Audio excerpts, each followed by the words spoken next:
जय हिंद बाबू सबको। आज के पेपर का हम आंसर की बना रहे हैं, मतलब बिजनेस स्टैटिस्टिक्स सेकेंड पार्ट का। फर्स्ट पार्ट जो बिजनेस स्टैटिस्टिक्स का था उसका और डॉक्यूमेंटेशन का भी हमने नहीं बनाया है क्योंकि व्यस्तता की वजह से नहीं बन पाया है। कल हम बना के आपको अपलोड कर देंगे, तो परेशान नहीं होंगे आप लोग। आज का आप लोग चेक कर लीजिए फटाफट। क्वेश्चन नंबर 1 तो लिखा हुआ if the values of two variable move in a same direction. तो कंफ्यूज ना होंगे, इसका ऑप्शन हो जाएगा D, the correlation is said to be positive. जब दोनों सेम डायरेक्शन में मूव करेंगे तो कोरिलेशन पॉजिटिव होता है। कह रहा टाइम सीरीज कंसिस्ट ऑफ, तो सारे हो जाते हैं short term, long term, irregular. तो किसका ऑप्शन हो जाएगा? सेकंड का ऑप्शन हो जाएगा डी। सेकंड का ऑप्शन है D. Third, the method of moving average is use to find trend.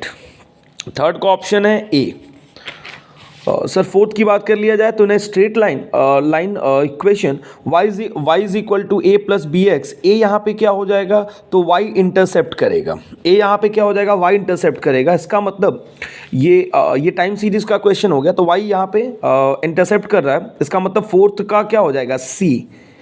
ठीक है, अब इसी से रिलेटेड एक क्वेश्चन और पूछ दिया है कि फिफ्थ का कि in a straight line equation y is equal to a plus B X. तो b यहाँ पे क्या? तो b रिप्रेजेंट करता है स्लोप को, तो फिफ्थ का हो जाएगा b।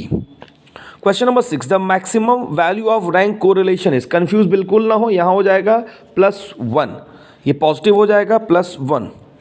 फिर कह रहा बाबू कि सेवंथ का इन अ नेगेटिव रिलेशनशिप। कब नेगेटिव रिलेशनशिप होगा? तो ऑपोजिट डायरेक्शन मूवमेंट होगा। तो यहाँ देखो same direction increase, same direction है, यहाँ ऑपोजिट है, तो सेवंथ का डी सी हो जाएगा। सेवंथ का सी। क्वेश्चन नंबर 8 की बात करेंगे, when sigma is equal to +1 we have. तो बाबू यहाँ हो जाएगा 8th का ऑप्शन नंबर ए कि straight line directed from lower left to upper right, मतलब positive lower left to upper right. अब समझाने के लिए नहीं जाएंगे क्योंकि समझाएंगे फिर टाइम वेस्ट होगा, कोई फायदा नहीं है। अब 8th का A. Question number 9, time reversal test is complete. तो आपको पता है टाइम रिवर्सल टेस्ट, तो ये ऑप्शन हो जाएगा आपका भाई P01 into P10 is equal to 1। तो ऑप्शन हो जाएगा आपका बाबू 9th का बी। 10th की बात कर लो, कोरिलेशन कोफिशिएंट लाइज बिटवीन, तो -1 से लेके +1। नंबर लाइन भी आपको पता है, अब बता नहीं रहे, आप समझ लो जीरो यहाँ से -1 और ये हो गया +1, तो ये पूरा यहाँ तक कोरिलेशन लाई करेगा। तो क्वेश्चन नंबर 10 का ऑप्शन हो जाएगा आपका बाबू C. Question number 11, correlation between variables is, तो पॉजिटिव और नेगेटिव दोनों हो सकता है, तो कह रहा है सर 11th का ऑप्शन हो जाएगा सी। क्वेश्चन नंबर 12, तो यहाँ sum total of the difference between two ranks is always 0। मतलब हम पहले भी लिख भी रहे थे, तो यहाँ sigma D is equal to 0 की यहाँ बात कह रहा है, जो हमने कोरिलेशन में स्पीयरमैन रैंक कोरिलेशन में हम देखते हैं। तो sigma D is equal to 0, तो 12th का आंसर हो जाएगा सी। कोरिलेशन रेफर्स टू, यहाँ पे कोरिलेशन किसको रेफर करेगा बाबू? तो कहता है एसोसिएशन बिटवीन टू वेरिएबल्स। अब इसमें सबका टू और मोर का कोई ऑप्शन नहीं दिया है, लेकिन कोरिलेशन टू और मोर हो सकता है, लेकिन एसोसिएशन बिटवीन टू दिया है तो मान लिया जाएगा आंसर। तो 13 का A. 14, when the values of two variable move in the same direction correlation is said to be. अब एक पॉजिटिव यहाँ पे देखो, एक क्वेश्चन नंबर 1 जो था, कंफ्यूज नहीं होंगे, यहाँ भी वही कहा था values of two variable move in the same direction, और यहाँ पे जो क्वेश्चन अभी पढ़ रहे हैं the values of two move in the same direction. अब या तो पॉजिटिव लगा लो या आप पॉजिटिव ही लगाएं, कोई दिक्कत नहीं, लगभग सेम रिपीटेड आंसर है। लीनियर भी कहा जा सकता है, लेकिन अभी नहीं कहेंगे हम लोग, यहाँ पॉजिटिव ही कहेंगे। 14 का C. 15, dash attempts to determine the degree of relationship between variables. तो रिग्रेशन होता है, वो रिग्रेशन एनालिसिस होता है। तो 15 का ए। 16, scatter diagram is also called. तो बाबू डॉट चार्ट हो जाता है, क्योंकि आपको पता है स्कैटर डायग्राम ग्राफिकल प्रेजेंटेशन है किसका? कोरिलेशन का। If the dots are lying on a scatter diagram in a disorganized manner. तो यहाँ पे बस इतना कहना चाह रहा है कि ये ऐसे अगर दिया हुआ हो, जिसका कोई पैटर्न नहीं है, कोई कुछ नहीं है, तो इसको हम लोग जीरो कोरिलेशन, नो कोरिलेशन कहते हैं। तो यहाँ पे 17 का ऑप्शन हो जाएगा ए। यहाँ पे ऑप्शन हो गया था 16 का ए। 18, if the plotted points in the same plane is bend है and they show rising trend and the lower rising trend वो दे रहे हैं, लेकिन lower left corner to upper right corner, then lower left corner to upper right corner। तो बाबू ये high degree of negative correlation, एक band बना रहा, तो high degree of negative correlation, तो ये आपका हो जाएगा कौन सा? 18 का C. Question number 19, index number is a type of average ही है बाबू, क्योंकि वो डिस्पर्जन नहीं है, कोरिलेशन नहीं, तो एवरेज है एक तरह से। हम लोग होलसेल प्राइस, रिटेल, सब तरह से प्राइसिंग एवरेज कर लेते हैं हम लोग। 20 which of the following are the major characteristic of statistics. तो सारे होते हैं, परसेंटेज में भी होते हैं, रिलेटिव चेंज होते हैं, तो इसमें ऑल ऑफ द अबव। तो 20 का ऑप्शन हो जाएगा D. 21 example of negative correlation. तो डिमांड एंड प्राइस, हमको सबको पता है law of demand, increase in price leads to decrease in demand. तो यहाँ वही लिखा हुआ है कि डिमांड घटेगी जब प्राइस बढ़ेगी, तो ऑब्वियस ही बात है ये नेगेटिव कोरिलेशन का एग्जाम्पल है, बाकी सब पॉजिटिव है। 22 यहाँ काटा नहीं है, अब जिस बच्चे का उसने काटा हुआ है जिसका पेपर है। Index number for the base year, हम सबको पता है बेस ईयर का इंडेक्स नंबर 0 होता है, मतलब 22 का ऑप्शन सी। यहाँ पे 21 का ऑप्शन ए, 22 का option C. 23 Fisher ideal index number satisfies.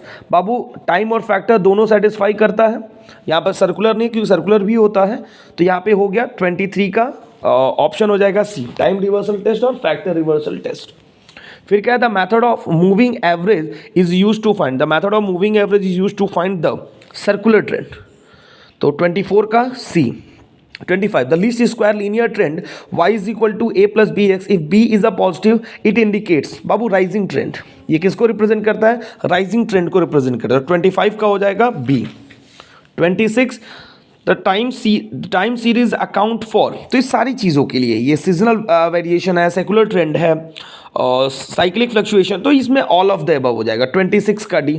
27 a time series है डैश 4 कंपोनेंट्स, तो टाइम सीरीज के 4 कंपोनेंट होते हैं।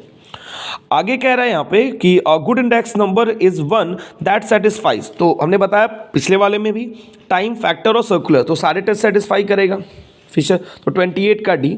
29 correlation coefficient is denoted, small r से डिनोट होता है, हम सबको पता है, तो 29 का हो जाएगा B. 30 if the coefficient correlation exactly equal -1, अगर इक्वल टू -1 है then it will be effect simple positive negative correlation. -1 है वैसे परफेक्ट नेगेटिव होगा, negative. Is the range of the simple coefficient correlation, तो बाबू ये हो जाएगा ऑप्शन नंबर सी। 31 का ऑप्शन नंबर क्या हो जाएगा, सी। फिर यहाँ पे क्या कह रहा है सर हम लोगों को, कहाँ गया, एक मिनट, ऑप्शन नंबर सी। यहाँ पे एक मिनट, थोड़ा सा कंफ्यूजन है, ऑप्शन सी नहीं होगा यहाँ पे, ऑप्शन डी हो जाएगा। ये ऑप्शन आपका डी हो जाएगा, ऑप्शन सी नहीं होगा, ऑप्शन डी होगा। एक बार उसको देख लेंगे आप, 31 का ऑप्शन डी। फिर 32 the rank correlation was found by, Babu rank को कार्ल पियर्सन, तो ऑप्शन हो जाएगा D.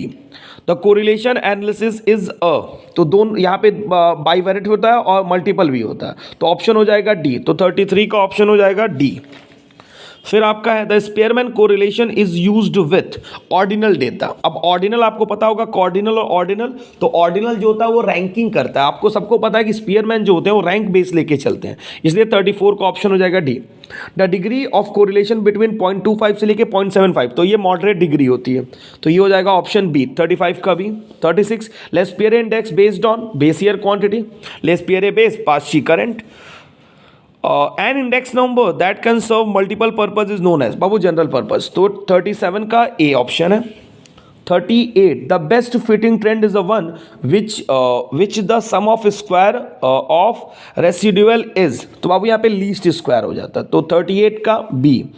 The nature of correlation for सुसाइज एंड इंटेलिजेंट क्वेश्चन, कोई लेना देना नहीं, इंटेलिजेंट क्वेश्चन IQ से कोई लेना देना नहीं, इसलिए ये नो कोरिलेशन। इसका सुसाइज का और IQ का कोई लेना देना नहीं। अब जबरदस्ती मिला दोगे कि भाई दिमाग रहेगा तो हम सुसाइज तय कर पाएंगे, ये एक्स्ट्रा दिमाग मत लगाना, इसमें नो कोरिलेशन होगा।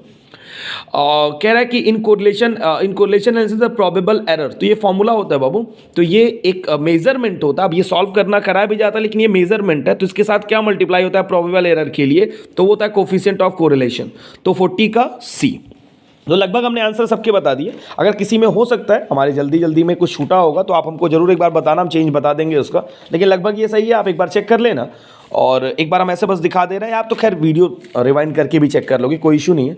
फिर बाबू अगर कल हम कोशिश करेंगे कि कल वैसे संडे है तो हम कोशिश करेंगे कि आपको हम ये आंसर दे दें, ठीक है। तब तक के लिए धन्यवाद।